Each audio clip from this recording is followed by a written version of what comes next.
This podcast is part of the Michigan Sports and Entertainment Podcast Network. Go to michigansportsandentertainment.com for more great podcasts. And now, on with the show.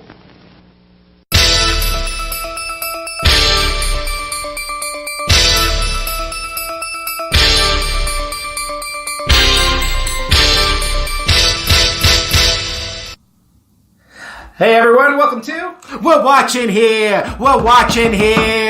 This is Opinionated Movie Talk with Chris and Perry. My name is Chris Williams. With me is the Donald O'Connor. To my Gene Kelly, Perry Seibert. Hi everybody. What's up, Make Perry? them laugh. Make them laugh. Make them laugh. Make them laugh.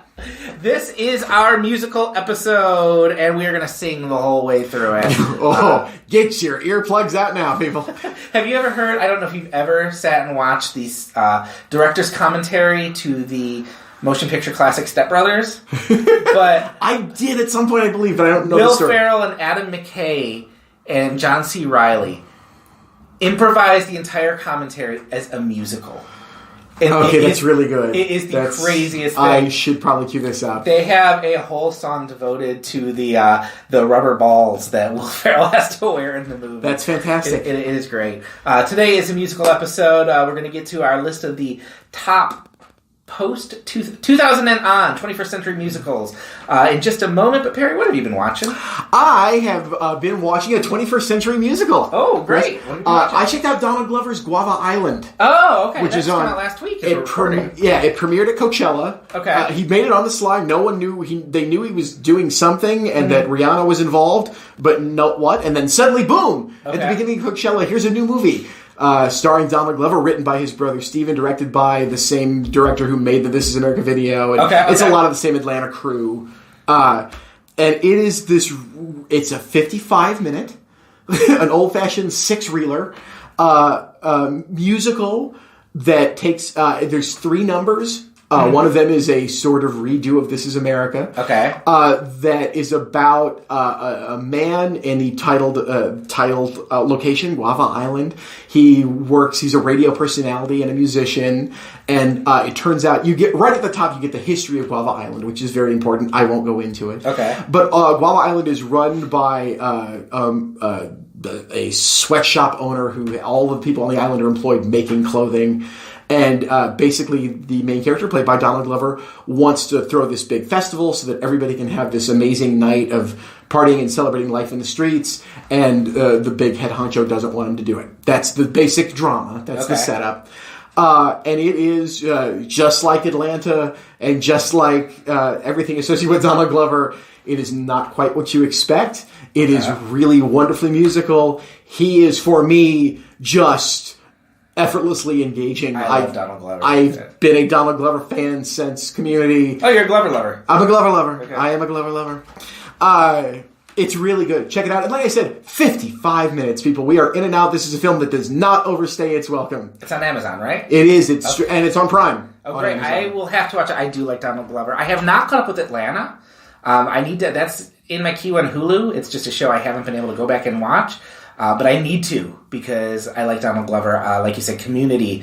If I ever need a quick laugh, I will just go to YouTube and find Troy crying from Community, and it never fails. He's the centerpiece for my favorite episode, which is not to say it's the funniest episode. I don't know. We've never talked about this. Are you a big Community fan? Did you? I love Community, yes. The episode where he has his birthday.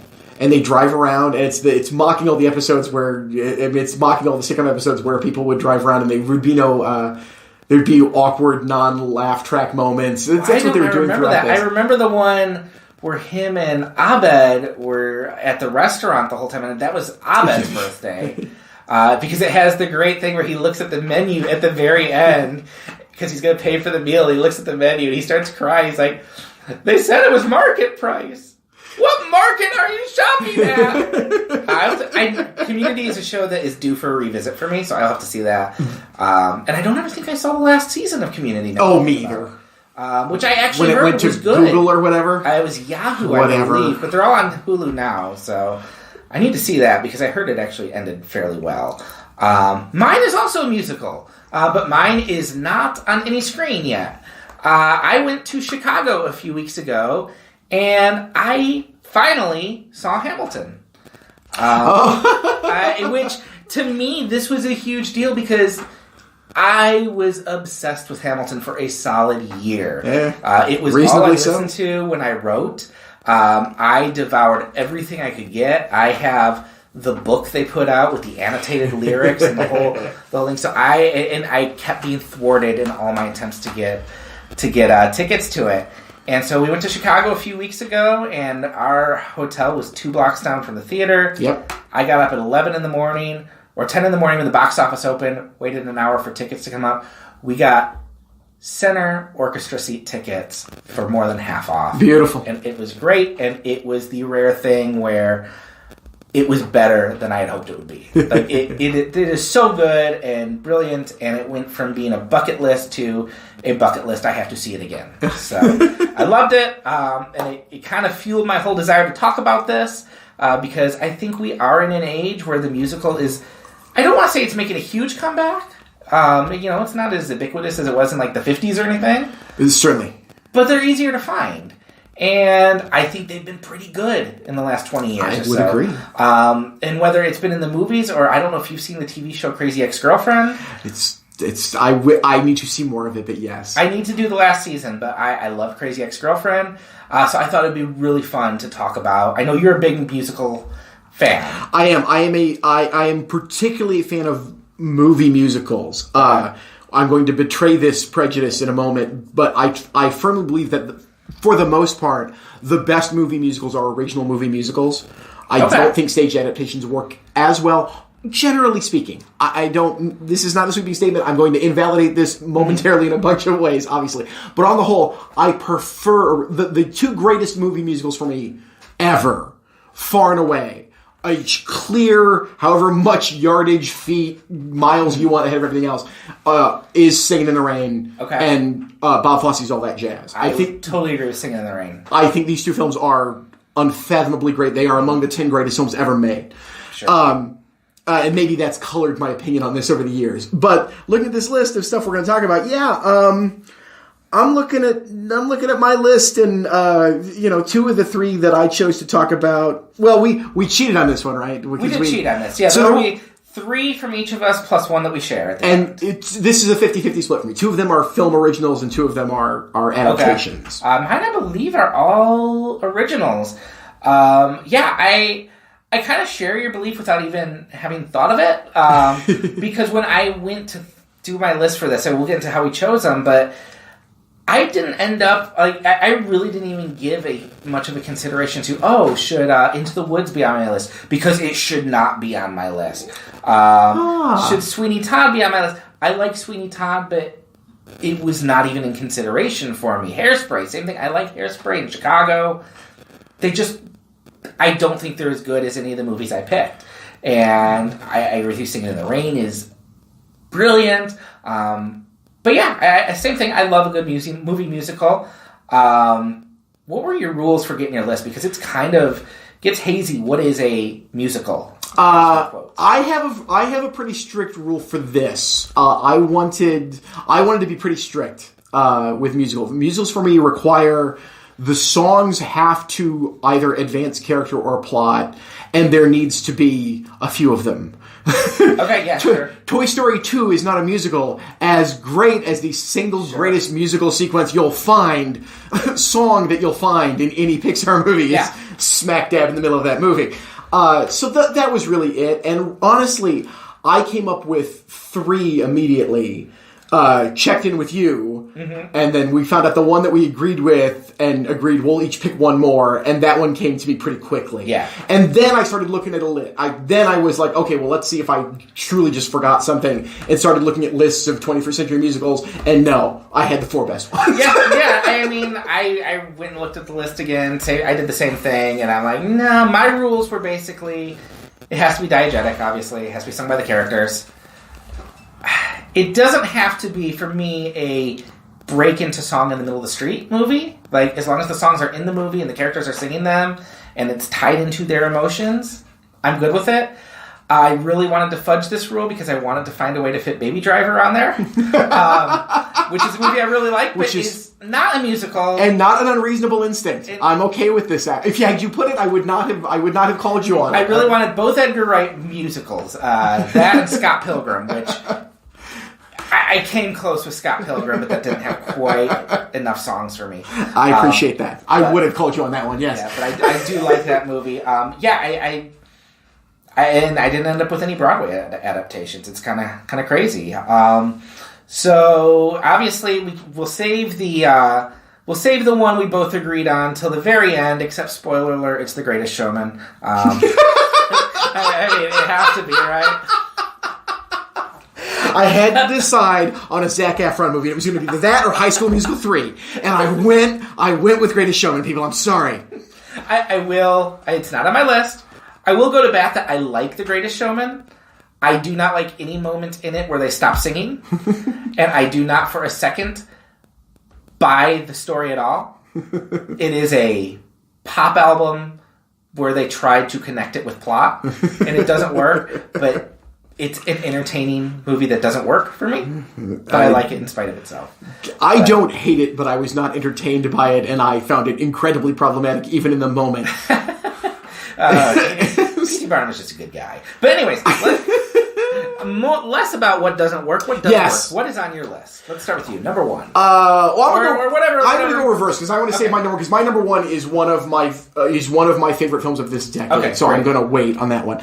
I'm going to go. I will go with the more obvious. Not that it's anyway. We're going to start with the adaptation of John Cameron Mitchell's Hedwig and the Angry Inch. Okay.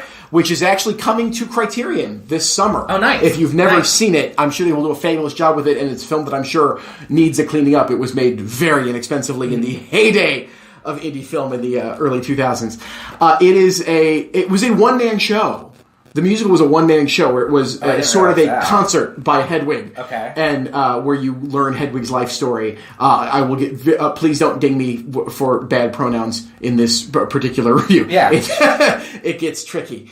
Hedwig, you learn Hedwig's very tortured history, both physically and emotionally, over the course of 10 or 12 really, really great original songs. That are done in a variety of really great styles. It's still a rock musical, first and foremost. The film, which Mitchell directed and stars in, does a fantastic job of opening up the story. You would never know if you'd only been familiar with the movie that it was a one-man show. And it just works. It is a film that thematically was way ahead of the curve dealing with all of the gender stuff that is now mainstream, at least talked about in the mainstream. Talking about cisgender stuff and finding identity through music when you can't find it in your own given gender. It's really smart. It's way fun. John Cameron Mitchell is excellent and has gone on to make really interesting movies.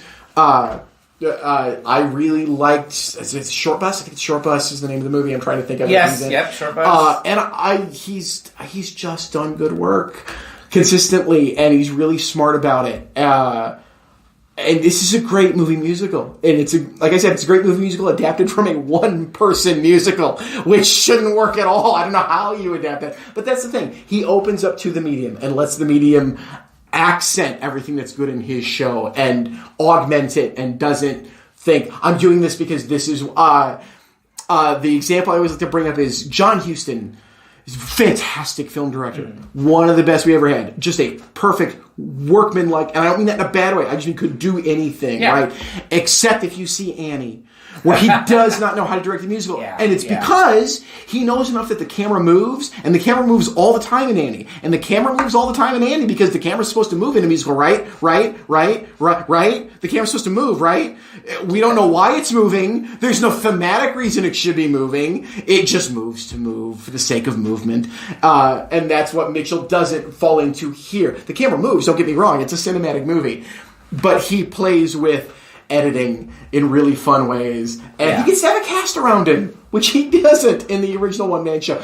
To be fair, there's a band in the one-man show, but they don't have parts. It is It is So him he doesn't have a monologuing and singing. relationship with his drummer in the show. Not like they do. Okay. Not the way you'd think about it. Okay, If it's not. They don't stop and have scenes. Yeah. Where there's drama. It is you are watching a concert. Okay. In the original production of Hedwig and the Angry Inch. It's great. Check it out. I am really glad you put this on your list because I had not seen it. And so when I knew it was going to be on your list, I'm like, why haven't I seen this movie? So I went into Amazon and I rented it. I'm so happy. And you are absolutely right to put it on your list. This is a fantastic movie. I the loved this. And the thing I loved, taking my wig down from the show. The fact that you just told me it's mainly him on stage the whole movie. You would not guess it by this. This movie has not a full cast, but it's a pretty well populated movie. Yes. I knew there was a Broadway show, but if you told me this was an original movie for the screen, I would have thought, because Absolutely. the animated sequences fit really well. John Cameron Mitchell that is a hell of a performance. Yes. That is. It would be so easy in the wrong hands. This movie could be a joke, which would be very dangerous. But it is so empathetic. Roger Ebert has that quote: "Movies are machines that generate empathy." I don't know a lot of people who are trans or I don't know people in that situation, and to be able to watch this movie and feel like, oh yeah, I understand how this character feels. I understand what they're struggling with. I watched it with the captions on, which. Because I knew, I'm watching this on headphones, I'm not going to be able to understand all the lyrics. All those lyrics are so brilliantly about things like you said, we're talking about right now, about gender identity and the confusion, and I really was moved by it. I was overjoyed by it. It is so much fun. Yeah. There's that great side, the song you were just singing, where the wall of the trailer falls down. To make a stage. Yeah. That they all perform it. And you follow the bouncing wig. Yeah. And then they have the audience sing along. Yes. And this feels, on the one hand, I think Roger Ebert in his review said, oh, this is going to be the next Rocky Horror Picture Show.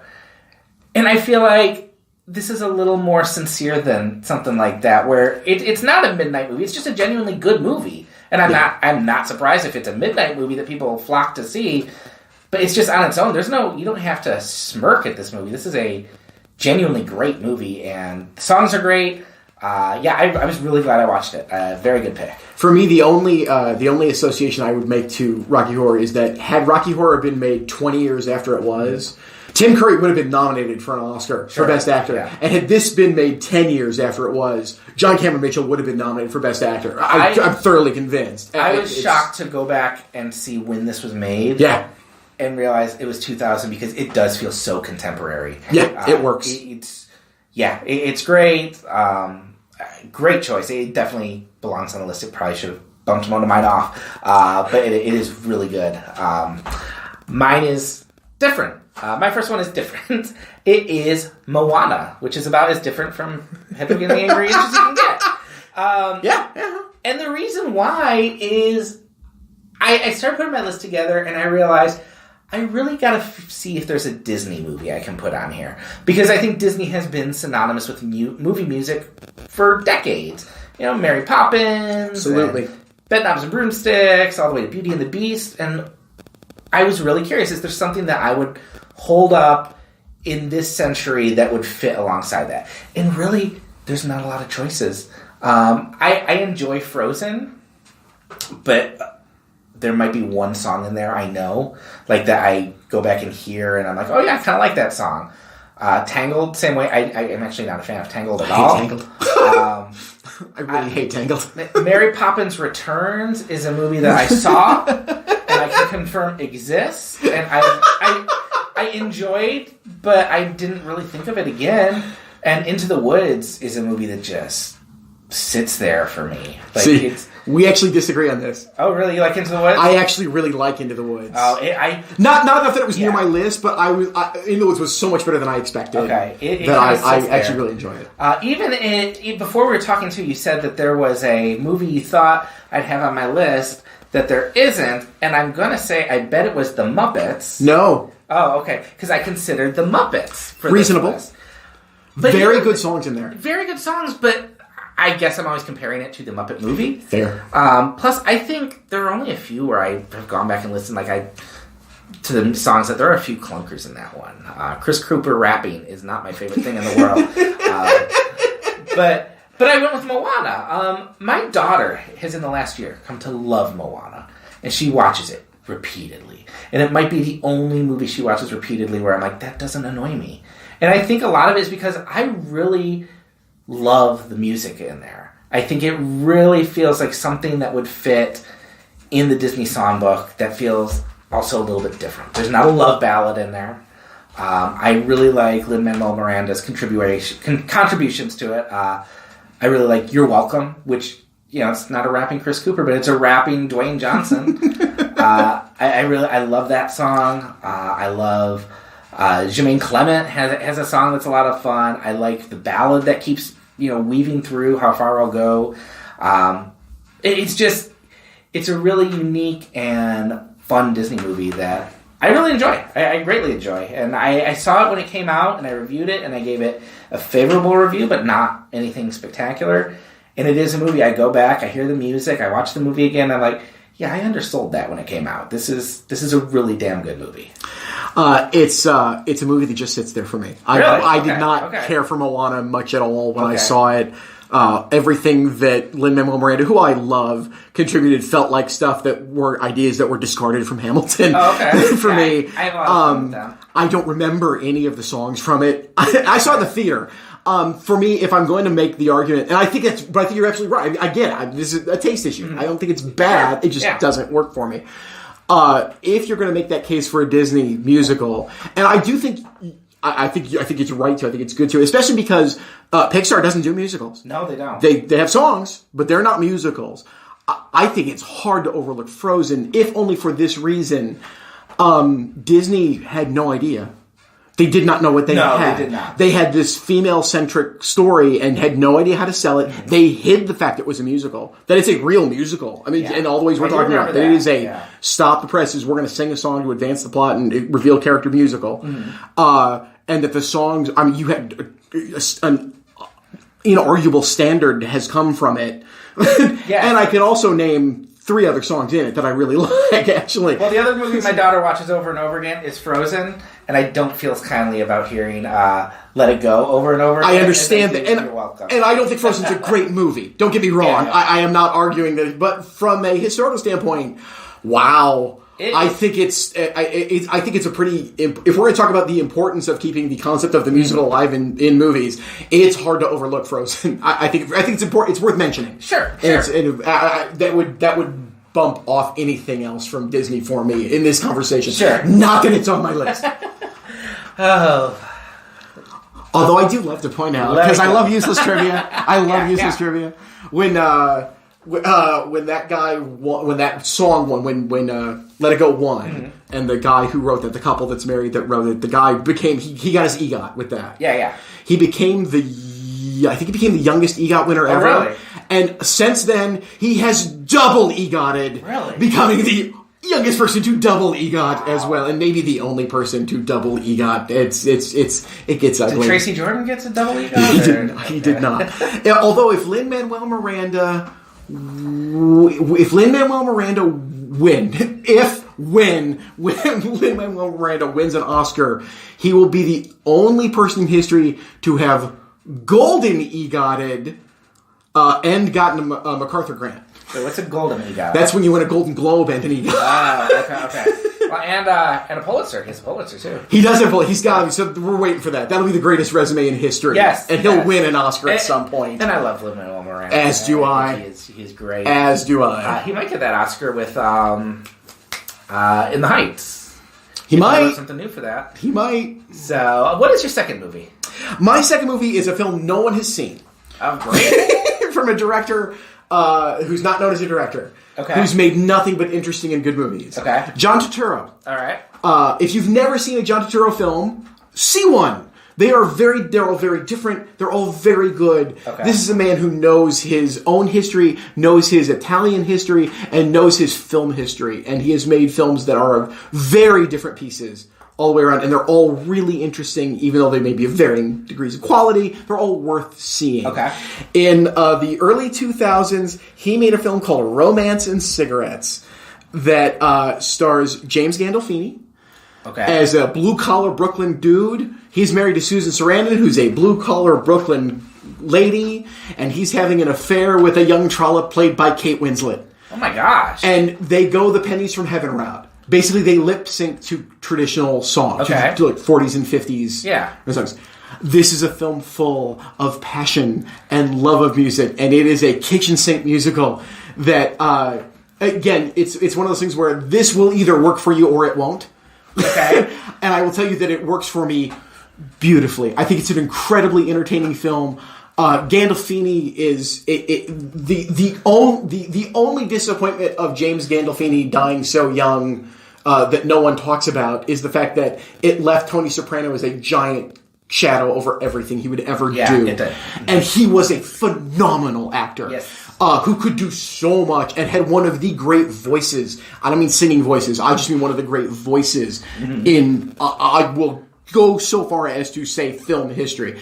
His voiceover work in Where the Wild Things Are is spectacular and should be studied for how to use your voice really well. He did it as Tony Soprano too. You're paying attention.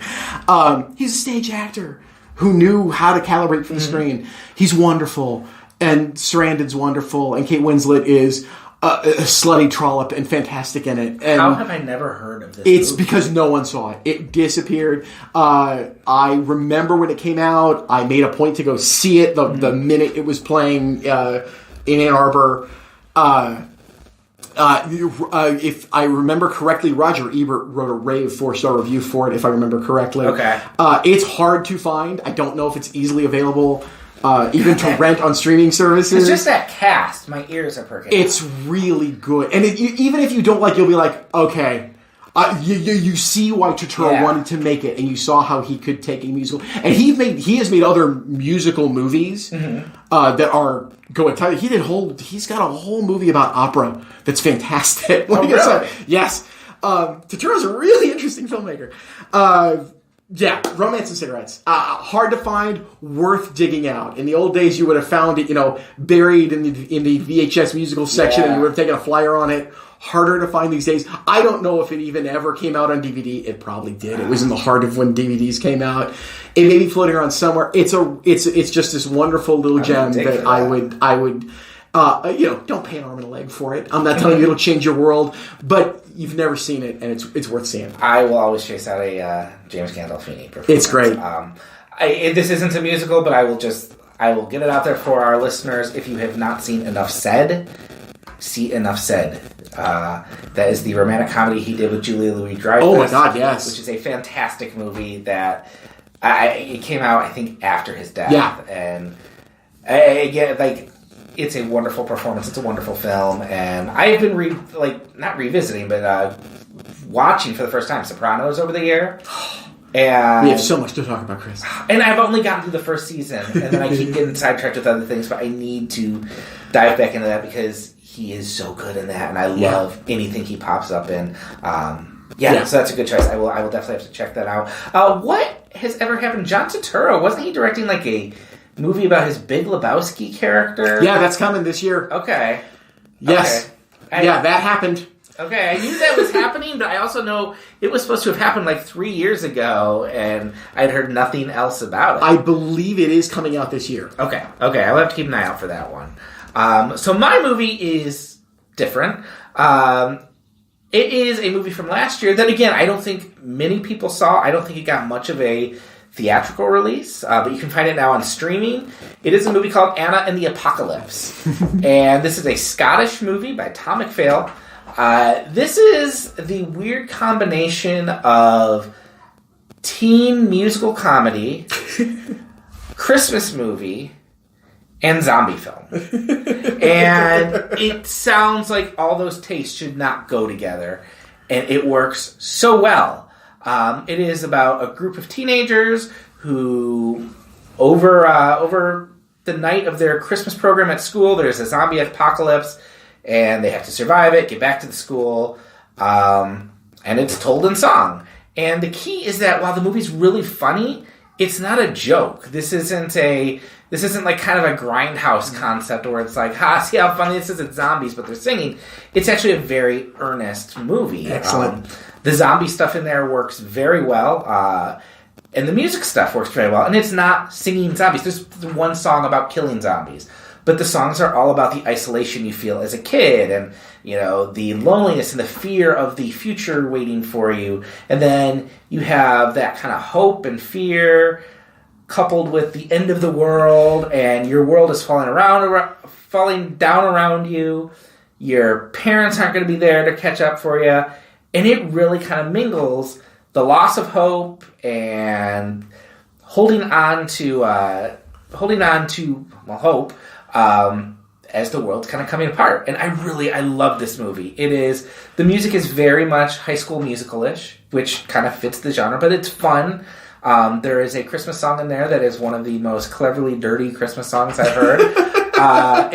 It's often very funny, but it's very heartfelt. And the whole theme is about holding on to hope. And I love that. I'm kind of a sucker for those themes in movies. I think it deals with it better than The Walking Dead ever dealt with it. It's a really interesting mashup. Ella Hunt as Emma is so good.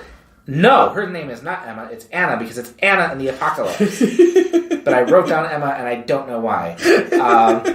But It happens. Yes, but she is fantastic.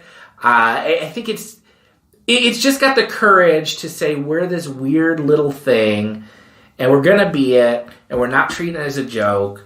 We're just going to make this, and it's good, and I really like it. It's going to be kind of a perennial Christmas revisit for me. I heard nothing but wonderful things, and it got by me last year. I still haven't seen it. got by a lot of people. I need to see it. I'm sure it's grandly entertaining. It's really good. I heard someone describe it as Shaun of the Dead meets La La Land. I would say probably more accurate is Shaun of the Dead meets High School Musical. Okay. Because the unlike La La Land, this actually has music all the way through it. But and the people can sing. But it's a really fun little movie. Again, it's kind of like Romance and Cigarettes. It's not going to change your world, but it's fun. It's a diversion, and I give them all the credit in the world for scripting together the money to put this out and delivering something that much fun. Excellent. So, your third movie. All right. I almost want to say this. I'd almost rather share our shared one and then get into this, because I'm going to talk about a film that I could talk about for hours. It is a film, it's an adaptation of a musical by Jason Robert Brown, who's a fantastic songwriter for the musical theater. He did a small piece called The Last 5 Years. Okay, yes. Which is, it tells the story of a relationship. It is a two-person musical. It is a two-person sung-through musical on stage. The gimmick, and gimmick is far too weighty a word, the structure is a much better word for it, is her songs are sung in reverse chronological order throughout the relationship, and his are forward. Okay. So the very first song is the song she sings after he has left. Right. And then the first song after that is the song where he has fallen madly in love with her. Yes. And you are pistol whipped emotionally back and forth throughout the movie because of this structure, and throughout the stage play, if you bother to see it. It was adapted by Richard LaGravenese, the great Richard LaGravenese, who we talked about extensively in our Robin Williams episode. He wrote The Fisher King. He wrote this adaptation. Not that he changed a word of the songs. Okay, a couple of words changed. He makes a modern reference, and they changed one celebrity name. Okay. But he figured out, he had the conception for this, he saw it, he said, I think I know how to do this visually. Mm-hmm. This film opened on Valentine's Day, I want to say 2015. Yeah, and disappeared. Like, it did so poorly in New York and LA that they never bothered pushing it out around the country. I saw it in Toronto the year before that. Not knowing what it was. I went in just because I knew it was a new Richard LaGravenese film. Okay. The movie stars Anna Kendrick and Jeremy Jordan. They are your two leads. If there were any sort of justice or rightness in the world, Anna Kendrick would have won an Oscar for Best Actress. She is startling in this. The first 2 songs alone, she would have had it. If you can give Anne Hathaway an Oscar for crying and singing at the same time, you better give Anna Kendrick one for doing every conceivable emotion on the planet in 2 songs, and believably. I love this. I gush. I need to stop gushing and talk about why it's so good. It's so good because Jason Robert Brown's songs are full of words that sound like conversation. That's not to say this is dialogue. These are just everyday words. There aren't any fancy, highfalutin things going on here. Mm-hmm. He's not straining to find a rhyme. This feels like conversation. Again, this is not an opera. They're not talking and they're not singing dialogue back and forth. These are songs. Right, it's a sung through. It is a sung through musical. They do not, with rare exception, they don't sing at the same time. Mm-hmm. They sing. There's a couple songs where they sing that are duets, but not in the traditional bombastic. They're both hitting the same big note at the end moment. I marvel at this film every time I see it, and I've seen it. I've probably seen this film a dozen times. Okay. Easily. Wow, in 4 years. Yeah, I can go back to this film at any point. Okay. I show this film to people. I make people fall in love with this film, and then they want to rewatch it again.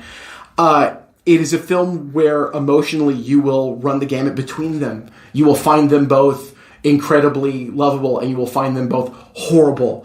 And your opinion may change depending on if you've had a fight that day with someone you love or not. Like, yeah, I have gone back and forth about who is to blame for this falling apart. No surprise that the relationship falls apart. That's the lead song, folks. Story, yes. And musically, the really smart thing is that Jason Robert Brown, not just the lyrics, the music is wonderful. It ends exactly where it begins. The musical theme comes back around at the very end and closes off right where it begins. And we're just left there. Just as the movie does, because as the structure of the show, as I explained, does. It ends just before that first song she's going to sing when they've broken up. Right. And so, just like with the previous episode when we talked about Eternal Sunshine of the Spotless Mind, this is a movie that can just play on repeat. Over and over and over, both sonically and visually. He repeats that trick visually. And it is just thunderously effective every time I've seen it. It's a film that makes me emotional. Every time. Listening to it can make me emotional. I don't know why it works so strongly for me, but it does. And I really think it will for you too, if you have any appreciation for the art of the musical or for really fabulous and inventive camera work and making a musical seem very personal. Even more than Hedwig, this feels more hermetic. This feels like the two of them singing at you, and yet it doesn't feel oppressive. It doesn't feel blocked in. You're just so emotionally in tune with the two of them that you are with them through this journey at every point. It's a fabulous movie. I'm going to shut up and let you talk now. Well, I will say when we first brought up this subject, you broached this movie. Like you said, and I knew this is going to be on Perry's list. Yeah. So I should probably watch it. And I did watch it. And honestly, first off, then I looked up how this was done on stage. And I don't know how he came up with the idea. I guess when you see it, it makes sense. But I know in the actual stage show, they are only together during the wedding sequence. Yes. And other times they are on opposite ends of the stage. Yes. Which is not what he does in this movie. I really liked this movie. Good. I'm glad. And I think what I love the most, and I 100% agree with you, Anna Kendrick is just amazing. Like how I had to go back and look. I'm like, I don't remember her getting nominated for an Oscar for this. No one. How was she not? Because that is a performance that, like you said, every emotion is there, and just her face sells the entire thing. Like, yeah, there are moments in there. The scene where he proposes to her, he gets so close to them. It is almost. I almost felt uncomfortable watching it because it's very intimate. Yes, this is a movie that is very intimate. And it's all sold with her eyes. Like she has, I think, the best eyes in movies for conveying emotion. And yeah, the music's a ton of fun, but also rips your heart out of you. Oh, every time. And there is that kind of emotional whiplash. I love her in this. I did get a little confused sometimes when the timelines were butting up against each other. It was easy for me to get lost. I don't think I would ding it on that, though, because I think that is actually very true to when you look back to how things feel. Yeah. Like, good moments butt up against bad, and it all kind of melds together. Yep. The only problem I have was I feel like the character of Jamie, it's very hard for me not to just see him as a douchebag. And I don't know if Jeremy Jordan just doesn't sell me that extra level I wanted, or if it's not there on the page.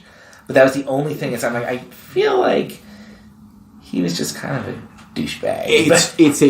And if you watch it again, you may change your mind. Okay. It is really it is a remarkable film with how it can push and pull and tug on you. It is. She gets why you feel that way is that she gets the angry, sad songs first. Yes, you are with her structurally and emotionally at the beginning, and it's hard to go the other way. Okay. And yes, for reasons he is. I don't disagree with you that he is those things, and at the same time, he's not entirely unlikable, and nor is he entirely wrong. No, to make the decisions he makes in the movie, he is not. There are reasons. There are absolutely valid reasons why he ends up doing what he does in the movie. Okay. And you don't. Again, if you see it a second time, which I hope you do, because I truly think it is. Even if you just listen to it, it works. Yeah. That movie soundtrack works. It is a movie that as soon as it was over, I went to Spotify and pulled up the soundtrack. And I'm like, I really like the music in this, and I will be revisiting it because. Even if it's just for Anna Kendrick, who is an actress who doesn't always work for me, and maybe it's just more the movies she ends up in. Usually when she shows up, I like her, and then I don't like the movie. But I think she's really good here, and it is a shame that she wasn't nominated for anything. This would be a movie I would feel like would become kind of like a cult thing, where people would slowly start gravitating toward it. And I know it's been on Netflix a few times. Yes. So yeah, I would definitely recommend seeking that out. I think it is. It definitely was a strong contender for should I bump something off the list and add it on, but I knew you'd have it on your list. Yes. It was my favorite film of that year, and it will be in my top 5 for the best of the decade later this year. I think it's a fabulous movie that is. I bemoan the fact that people don't even know it exists. It's so good. And I was really curious, too. I was really curious the budget for it, which is something like $2 million. Nothing. When you consider Hedwig is $6 million to make that movie. And this is not a criticism. This is actually a compliment. You can feel him stretching that budget. Because I was watching it going, this had to be a shoestring movie. And yet, he's pulling off some really intricate music sequences. Yeah. You can... I don't know. I feel like all the movies on the list, this had to be the trickiest to pull off because of the fact that you don't get sung through movies. No, there is... happen. In case this isn't clear, there is practically no spoken dialogue in the movie. There are a couple of throwaway lines from secondary characters. They don't talk to each other in them. I mean, they're singing. And again, they're not singing dialogue. It's not an opera. It is such a difficult film to explain because it does everything so right, and you think you know what it is, and you don't know what it is. I'm also going to pull out my Hamilton nerdery here. Go right ahead. So there is, and as much as I might think Jamie's a little one note, he does have the great song, Nobody Needs to Know. Oh, yeah. There's a line where he sings, Nobody Needs to Know. And I was like, something like registered in my brain. I'm like, I have heard that before. Yes. And so I went over and I pulled off my annotated Hamilton lyrics and I went to the song, No to This. Yep. And he had a footnote. He's like, I knew I had this song about infidelity. I knew there was a great song about infidelity from another great musical. I called up the author and said, can I use that line? Yeah. And it was very intentional. We noticed it right away when we first listened to the Hamilton soundtrack as well. Yeah. This is a fan favorite at my house as well. Yeah. That is a really good choice. That is a very solid choice. It's a fabulous film. It is a movie I will be watching several times. I can see that. So my last movie is definitely one I could talk about for a while, too. It was my number one pick for the year it came out, which I believe was 2016. It is John Carney's Sing Street, which is a movie I knew nothing about. I actually have you to thank for this. We were recording our old podcast, Oh. And we were talking about, I think we were just kind of bantering before we recorded. And I'm like, have you seen anything good? You wanted to get to the Maple Theater to see Sing Street. Yeah. And I'm like, I've never heard about Sing Street. And so I kind of looked it up, and I was like, oh, it's by the guy who did Once. I like Once.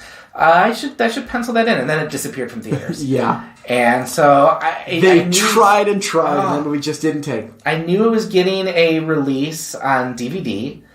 And so as soon as it came out on DVD, I was like, I have enough faith in this. I'll just go buy it. I'll go buy it. I don't want to wait to rent it or anything.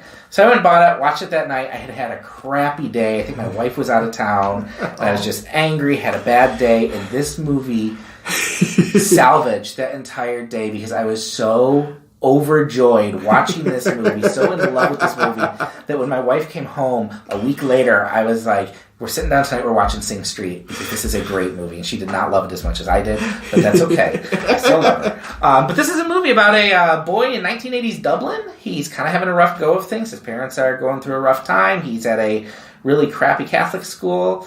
He meets a girl. He tells her she should model in his music videos. But then he has to form a band. And that's the movie. It really kind of follows a lot of the themes that Carney explores over and over again, which is the way that making music with other people can heal us and kind of give us an identity. Yep. I think it is his most ambitious and polished work. And we'll get to Once in a moment, but I want to talk about Begin Again too. I actually really like Begin Again. I like Begin Again. I do feel it's a little like Once Again, but I do like. I feel like that movie gets a bad rap. But anyways, he's always interested in the idea of healing that comes with art. It's broken people who find some sort of healing making art with another person. Always music. And it's not just the fact that they love music, they love the collaboration between it.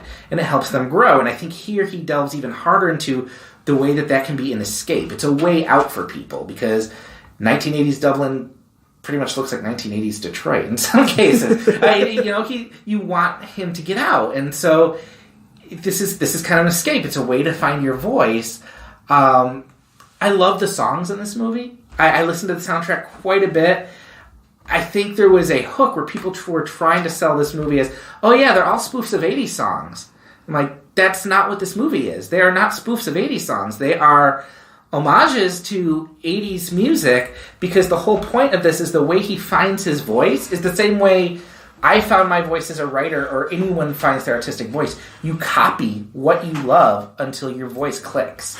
And I love that. I love the idea that, he is copying the music he likes, and then he finds something that clicks with him.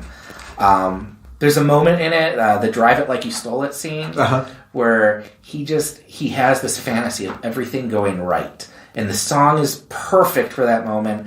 And it's just this moment where he's imagining getting everything he wants.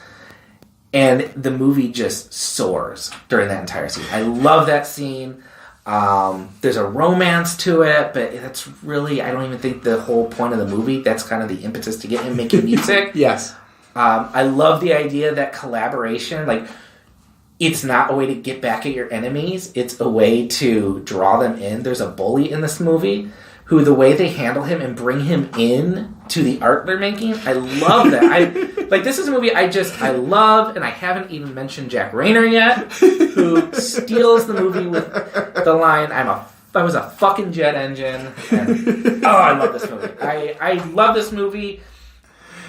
It is my favorite John Carney movie. I know there will be people who are emailing and saying, I got it wrong, I should have put Once. It was a struggle. I adore Once.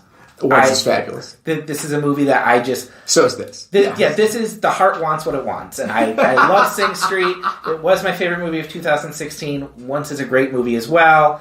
And I will also say that there's a lot about Begin Again I like. I quite like Begin Again. Now, granted, that's because I pretty much would watch Mark Ruffalo make eggs and think this is a fascinating 2 hours. I think he's a flawless actor. Mm-hmm. He sells a lot of this. I like Begin Again so much because it is Once. It's exactly again. It's exactly what you do after you have a band has a really great first album. They make that album again with a bigger budget, and I have no complaint with that. With this, I think it's a great movie. Sure. And I actually think on the whole, there are more better songs in it than are in Once. There's really only 2 musical sequences in Once, as I think. There's a lot of... The soundtrack is full of music. Yes. But there's not...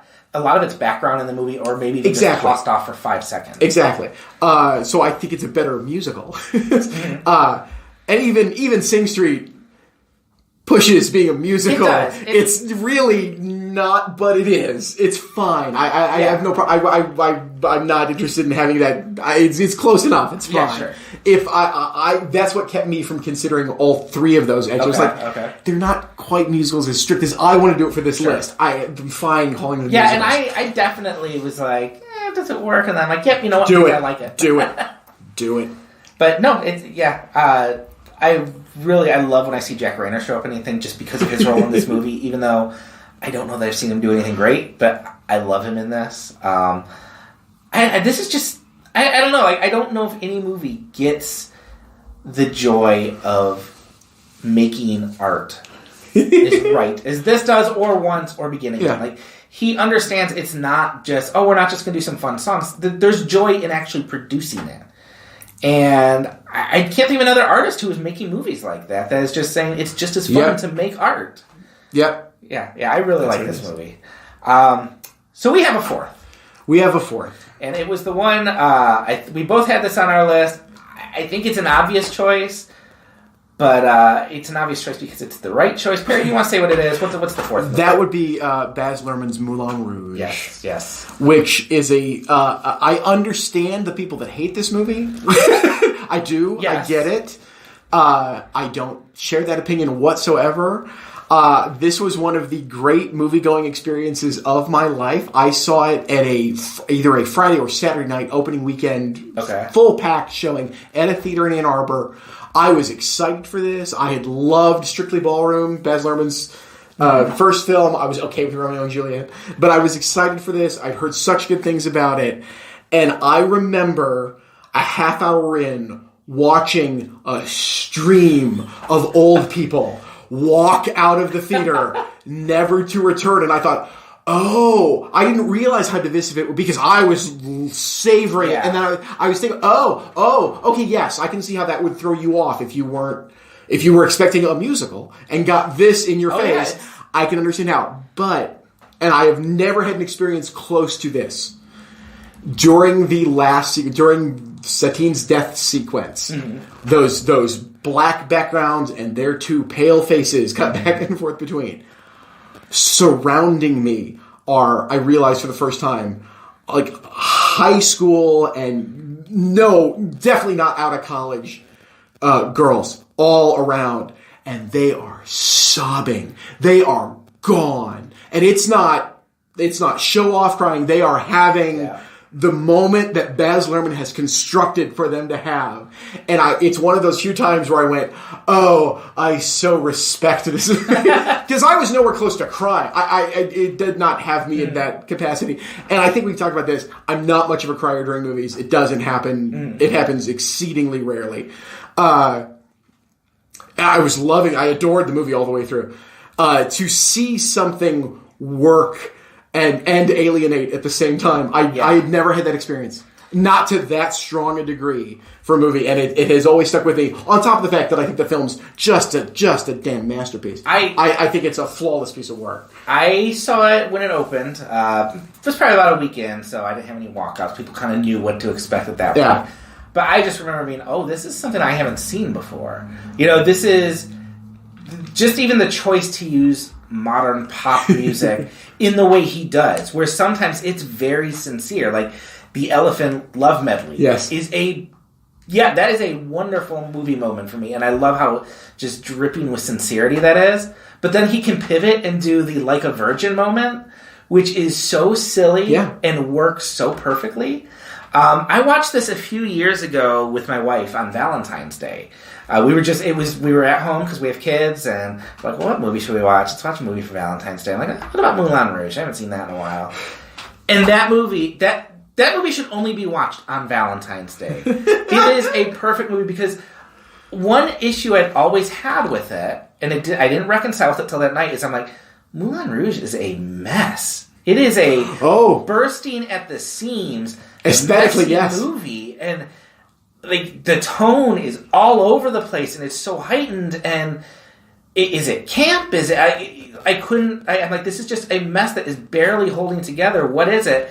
And then I watched it on Valentine's Day. I get it. I'm like, because this is when someone is in love. This is the movie they make. This is the movie that personifies that weird, over-the-top, bursting feeling of being in love. And if it wasn't a mess, it would not work. And I love the fact that this movie is so just ready to fall apart any second, like a giant puppy dog. I also love... you can just also feel like Baz Luhrmann kind of just seeing, oh, I can do this all digitally now. Yeah. What can I do with this? Yes. And I think even more than George Lucas with Star Wars, I think this is the movie that was like, how far can we get weird with digital stuff? Because this movie, it was the first one I remember where the camera is just swooping for miles and in and out of things, and it's such a big movie. Yeah. Like, emotionally big. I love it, and Jim Broadbent is... I can't see him anything else without thinking of this movie. He is... Oh. It's the film where we found out Ewan McGregor can sing. Oh, he's good. Oh, he's fantastic. That's also why this is not like La La Land. But, which is a movie I like. I've dragged it. I like La La Land. But it was not in consideration for my list. But he can sing. I think Nicole Kidman has a really good voice. It is what I love about it and why I think it works for being as frenetic as it is. And it is edited in a way that normally I repel. I would not normally Oh, it's busy. be drawn to a film that is made like this. But it is that moment where it is obviously so heartfelt. You get that sense that the people that made the movie love the movie. Oh, yeah. They didn't make it this way because they think you'll love it this way. They made it because they are high on this pure, sweet rush of love, as you said, and to hook the whole thing emotionally into Nature Boy, the classic song, the Nat King Cole version being the most famous, probably. That, just to be loved and to be loved in return. To hook the entire thing on that at the beginning and the end is so smart. Is to make such a smart play to point out the history of the expression of love in popular culture, not just art, but all of popular culture. To encompass all of that, it's an accomplishment, and I understand if it gives people a headache. I understand if people just repel from it. But it was a success. It made $100 million. Oh, it was a huge did really hit. well. But there are certainly critics who hate it, and there are certainly people I know whose opinions I love who hate it, and I understand that. And I don't. You cannot convince me otherwise. It is one of those movies where, again, every time I watch it, I'm like, is this going to be the time it falls apart? And usually it's the first 5 to 10 minutes. I'm like, oh, I don't know about this, because it takes a while for you to pick up the tone, because it moves very frantically in those first few minutes. Oh yeah. And then the instant they make it into the Moulin Rouge and the Smells Like Teen Spirit kicks in, that is where I'm like, yep, movie's got the hooks on me again. I love this movie. I'm all in. Pushing those chips in. What was the movie you thought I was going to have on my list? Knowing your tastes and knowing your loves and knowing your preconceptions, I am shocked there was no mention of Dr. Horrible's sing-along blog. I wouldn't have even considered it because it didn't get a theatrical release. It wasn't. Who cares? Come on. How long is it? It's like 20 minutes, right? Oh, so long. I thought it was closer to an hour. It might be. It's been a very long time since I've seen Dr. Horrible's sing-along blog. That's what I thought you would go with. I do like it, but it has probably been a good 8 years since I've watched that. Yeah. I would like to cheat and mention one more. Sure, go ahead. A film that, if you want to talk about an original movie musical, but that requires a certain background knowledge to come to it, but it's totally worth it if you have that. Todd Haynes' Bob Dylan film, I'm Not Here, is excellent, especially if you're a Dylan freak. It is a film for Dylan freaks, truth be told. But it truly, you're playing with the art form in really interesting ways. And and it contains a bunch of really great performances, not the least of which by Cate Blanchett, who plays Dylan in one of his many incarnations in the movie. I feel like they sent me a screener for that one year, and I never got around to it. It's a film I never recommend unless I know somebody really well. I would never say you need to see this, but it's a film I dearly love. Of the big Todd Haynes musicals, I far prefer it to Velvet Goldmine. I think it's a much better movie. That maybe because I love Bob more than I love glam rock, but it's worth checking out. I didn't want to put it on the big list because all those films on the big list I would really encourage almost anybody to check out and see. Sounds good. But if you've never seen it and you're interested, yeah, I'm not here. It's worth a look. Also, you mentioned All That Jazz. We should do an episode on that. I would love to. Maybe do it like Patreon. It is the 40th anniversary of it winning the Palme d'Or this year, so I think it's a perfect time to step up. When does that Criterion come out? All That Jazz is out. All That Jazz is available on Criterion. I'm pretty sure. Yes, I know. That's right. It's Hedwig. That's Hedwig's coming. And we get to talk about Fosse Verdon. Fosse Verdon on FX, which I'm enjoying. The great Michelle Williams. Well, so you're going to need to stay tuned to that. But if you want to hear that, head over to Patreon. You're going to want to subscribe to the bonus content. $5 a month gets you access to some really great bonus content we're going to have for you. In the meantime, Perry, where can people find you? You can find me on Twitter at Perry Loves Film. You can find me on Facebook, where I friend pretty much anybody. You can find me in you can hear me every Friday morning on WLBY in Ann Arbor on the Lucy and Lance Show, or find that show online. I'm on talking about new movies every Friday. And you can probably find me in the middle of the third row at your local movie theater. All right. You can find me at Michigan Sports and Entertainment, where I run the entertainment division. You can read my retro reviews, read my cross streams, read my movie reviews. You can listen to my other podcast, Wasting Time, where we talk about pop culture every Wednesday. And follow me on Twitter at Mere Christianity. And we will be back